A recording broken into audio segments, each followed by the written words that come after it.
क्या आप दिन में सोते हैं? अगर आप दिन में सोते हैं तो मैं आपकी जानकारी के लिए आपको बता दूं कि ये आदत आपकी सेहत के लिए और आपके काम के लिए बहुत अच्छी है। एक स्टडी से पता लगा है कि दिन में छोटे छोटे पावर नैप लेने से आपकी क्रिएटिविटी और आपका फोकस बढ़ता है और बाकी बचे हुए दिन में आप फ्रेश फील करते हैं। ना सिर्फ ये, स्टडी से यह भी पता लगा है कि जो लोग दिन में पावर नैप लेते हैं उनके हार्ट अटैक से मरने के चांसेस 30% कम होते हैं उन लोगों से जो पूरे दिन काम करते रहते हैं। है ना ये अमेजिंग फैक्ट? गाइस, कई बार आप लोगों ने ये नोट किया होगा कि खाना खाने के जस्ट बाद हमारे सीने में जलन होने लगती है और गलती से अगर हम लोग स्पाइसी खाना खा लें तो ये जलन और भी ज्यादा होती है। अब इसके पीछे का कारण होता है खाने से प्रोड्यूस होने वाला एसिड, और अगर आप इसे कम करना चाहते हैं तो मेरे पास एक बहुत सिंपल सा उपाय है। वो क्या है मैं आपको बताता हूं। आपको खाना खाने के जस्ट बाद च्युइंगम चबानी है। अब च्युइंगम चबाने से क्या होगा? देखिए, च्युइंगम चबाने से सलाइवा पैदा होगा जो कि बेसिक नेचर का होता है, जो कि आपके बॉडी के अंदर जाएगा और खाने से प्रोड्यूस होने वाले एसिड को न्यूट्रलाइज कर देगा और इस तरह से आपकी जो जलन हो रही है, जो ये प्रॉब्लम है, वो कम हो जाएगी।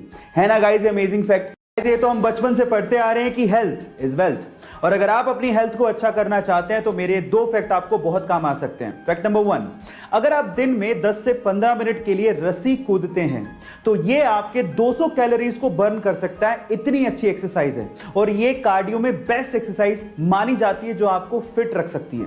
नंबर 2, साइंटिस्ट लोगों ने रिसर्च से पता लगाया है कि जो लोग ज्यादातर अपना समय इंडोर बिताते हैं उनके आंखों के और उनकी इम्यूनिटी के वीक होने के चांसेस सबसे ज्यादा होते हैं। इसलिए थोड़ा बाहर निकलिए और अच्छी हवा खाइए।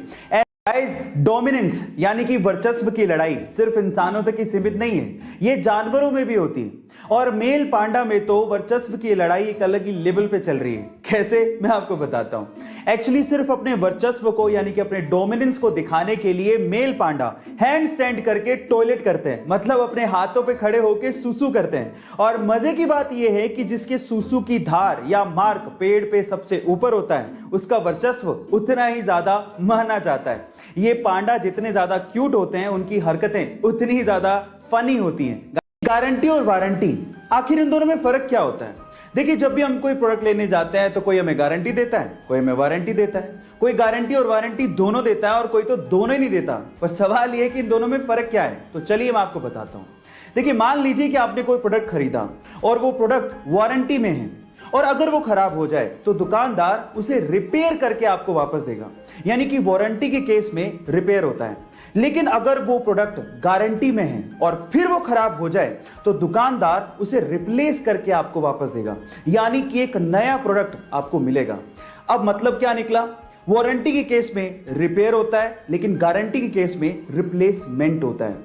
हम में से बहुत सारे लोग अपनी भारतीय भाषाओं को इस्तेमाल करने तक में शर्म महसूस करते हैं, लेकिन दूसरी ओर कुछ लोग ऐसे हैं जो कि हमारी भारतीय भाषाओं को बड़े बड़े मंचों पर बहुत प्राउडली बोलते हैं। उनमें से एक है डॉक्टर गौरव शर्मा। मैं आपकी जानकारी के लिए आपको बता दूं कि अभी रिसेंटली ही न्यूजीलैंड के पार्लियामेंट में डॉक्टर गौरव शर्मा को एमपी चुना गया और जब 25 नवंबर को उन्होंने अपने पद की शपथ ली तो वो उन्होंने संस्कृत भाषा में ली और ऐसा करके वो पूरी दुनिया में चर्चा का विषय बन गए। गाइस, मैं आपकी जानकारी के लिए आपको बता दूं कि डॉक्टर गौरव शर्मा हिमाचल प्रदेश से हैं और 1996 में वो न्यूजीलैंड शिफ्ट हुए। किसी यूजर ने उन्हें पूछा कि आपने शपथ हिंदी में क्यों नहीं ली, तो इस बात पे उन्होंने जवाब दिया कि संस्कृत भाषा सभी भारतीय भाषाओं की जननी है। गाइस, ये फैक्ट आपको जान के कैसा लगा चैट सेक्शन में जरूर लिखिएगा और अगर आप मुझे यूट्यूब पे देख रहे हैं तो हमारे चैनल को सब्सक्राइब कर लीजिएगा और अगर आप इंस्टाग्राम पे देख रहे हैं तो मुझे फॉलो करना मत भूलिएगा। मिलते हैं अगली वीडियो में।